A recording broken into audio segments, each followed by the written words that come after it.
presinto po nauwi ang away ng magkapatid sa Caloocan. Ang dahilan ng kanilang alitan, ninakaw umanong kotse.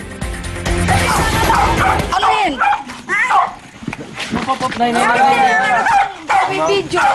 Napasugod ang mga otoridad sa bahay ni Araceli Rapada sa barangay 164 sa Caloocan dahil sa sumbong na nakaw umano ang kanilang Isuzu Crosswind.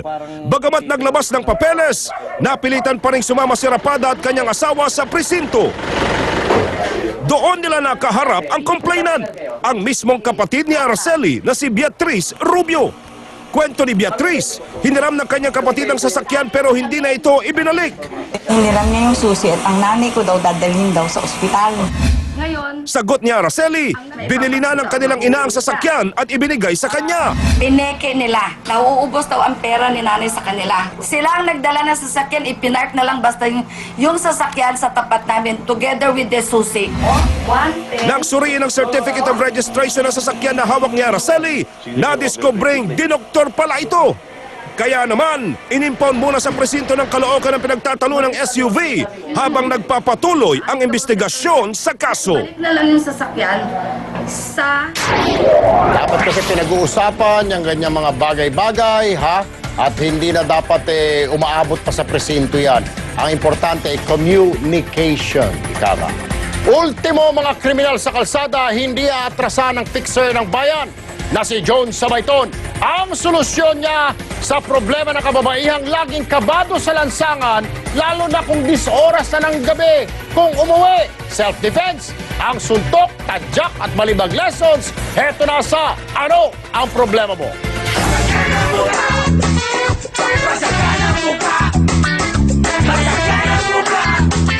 Magandang araw, malupit na mundo. Andito na naman tayo sa malupit na lansangan. Okay, andito tayo ngayon para bigyan solusyon ang mga problema ng ating mga mamamayang Pilipino. Okay, magkahanap tayo ngayon ng problema.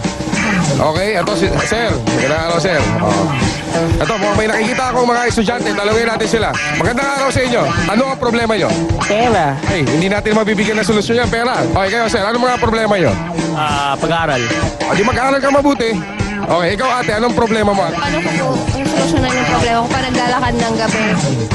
Ganun yung problema mo. Ay, pwede naman ako. Di mo pwede yun? Anong gusto mo mangyari? Ano po, matuto po ng self-defense?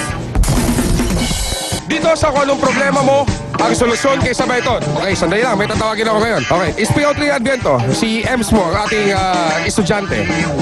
Magandang hapon po, ma'am. Sino matuto ng self-defense? Paano natin gagawin yan? Madali lang po yan. Bigyan natin sample, sir. Kunyari, ikaw ang istatyan.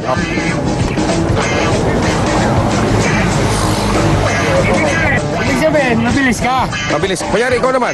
Takbo ka doon. Takbo ka doon. Okay. Okay, and action! Mga mamamayang Pilipino, ganito ang tamang self-defense daw, sabi ni Sir. Okay? Isang problema na naman ang ating nasolusyonan. Alam niyo naman dito sa anong problema mo? Ang solusyon kay Sabayton. Dito lang sa anong problema mo? Dito kayo, Sir. Dito kayo, Sir. Dito kayo para makita kayo. Okay. Paghablot. Patid. Pag may pumaksak yan, ididiin mo lang yan. Ito naman ang mga aksyong balita ngayon. Napapadalas na aksidente sa Star Tollway sa Batangas. Sinisilip na ng Toll Regulatory Board ang mitsa. Motorcycle lane sa EDSA, peligro nga bang dala sa libu-libong riders? Sa aksyon exclusive, totoong may-ari ng mamahaling Porsche na sumabit sa pangangarera at pamaril sa alabang, itinuro sa hepe ng customs na ang clerk na suspect ang bumili ng sasakyan noong 1 buwan. Sa Corona impeachment, QC Representative George Banal na umaming nakipag-meeting sa branch manager ng PS Bank kaugnay ng account si Corona, kakasuhan nga ba ng depensa? Sa Action Sports, Argentinian boxer at pasimuno ng riot sa laban kay IBF light flyweight champ Janriel Casimiro, ban for life ang sentensya. Basketball legend na si Shaquille O'Neal, fan na rin ni NBA rising star Jeremy Lin. Benta ng Knicks uniform, attendance talaga ng Madison Square Garden. Lahat tumaas dahil kay Lin. At electronic cigarette sumabog sa bibig ng isang mama sa Amerika. E-cigarette, delikado nga ba?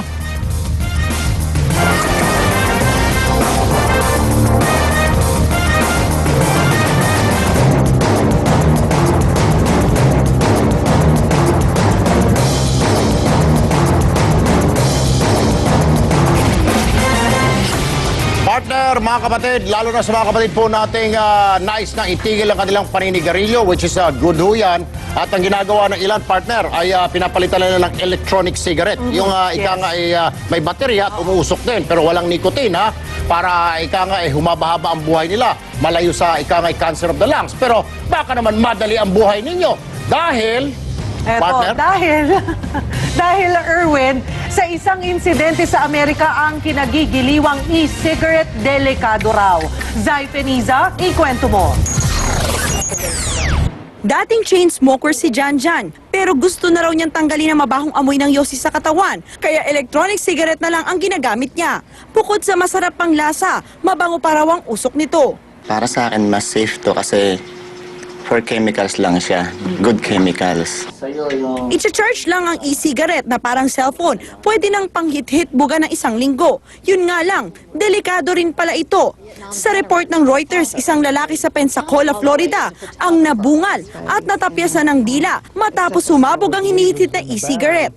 Nagliyab daw na parang paputok ang e-cigarette niya. Iniimbestigahan pa ang tunay na sanhi ng pagsabog. Pero paliwanag ng Department of Health, posible talagang sumabog ang anumang bagay na debaterya. Bukod dito, may chemical din daw ang e-cigarette na nakakasama rin sa katawan.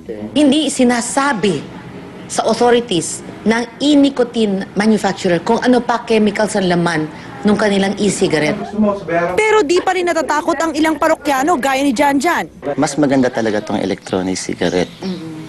Kasi lalakas pa sila. Ayaw munang magkomento ng mga nakausap ng News 5 na manufacturer ng e-cigarette hinggil sa issue. Pero payo ng ilang eksperto, kung gusto talagang tumigil magyosi, isa lang ang solusyon. Discipline na lang yan. Self-control. Don't use any other device except your own self-control, your own will. Zai Feniza, News 5. Dito naman tayo sa exclusive lane ng mga motor. Nakikonvoy ang News 5 sa isang rider na bumabaybay sa EDSA. Ang pakay namin, alamin kung kaligtasan o peligro ang dala ng bagong motorcycle lane na pakulo ng MMDA. Ikwento mo, June Loyola. Maingat magmaneho at hindi lumalabas sa motorcycle lane ang rider na si Nelson. Mula Kamuning, pupunta siya sa kanyang opisina sa Makati. Rush hour kami bumiyahe, kaya naman na-sandwich kami sa malalaking sasakyan. Dahil walang speed limit sa EDSA, ang ibang motorsiklo kumakaripas ng takbo. Pero dahil takot madisgrasya, hindi ito ginaya ni Nelson. Pagdating sa office, dito na lang siya naglabas ng sentimiento. Hanggang Makati, nakukuha ko dati mga 20 minutes lang. Ngayon, mga 45 minutes, gawa ng hindi na kami makasingit-singit. Kabado na rin daw pumagitna sa malalaking sasakyan si Nelson matapos mamura ng isang motorista na muntik na niyang masagi. Mahirap talaga yung non-exclusive lane. Suportado ng Motorcycle Rights Organization ang reklamo ni Nelson. Delikado daw talaga ang lane. We are looking into filing another TRO for EDSA. We have already spoken to Congress about this. Pero para sa MMDA, tagumpay ang unang 4 na araw ng motorcycle lane sa EDSA. Wala pa daw ni isang na-aksidenteng rider. Noong 2011, umabot daw sa halos 700 motor ang nadisgrasya. Sa hulihan naman, kumpara sa higit 1,000 noong Lunes, nasa 133 na lang daw ang napara ng ahensya ngayong araw. Tingnan muna ho natin itong first 3 weeks. Kung meron po silang mungkahi, pwede naman pong upuan natin ito eh. June Leola, News 5. Susunod sa aksyon exclusive. Dating may-ari ng kontrobersyal na Porsche na minamaneho ng isang clerk na nakipagkarera at namaril lumantad sa hepe ng customs. napapadalas na aksidente sa Star Tollway sa Batangas, sinilip na ng Toll Regulatory Board. At ang Argentinian boxer na nakalaban ng Pinoy na si John Riel Casimiro, banned for life sa boxing dahil ito po yung nangangagat.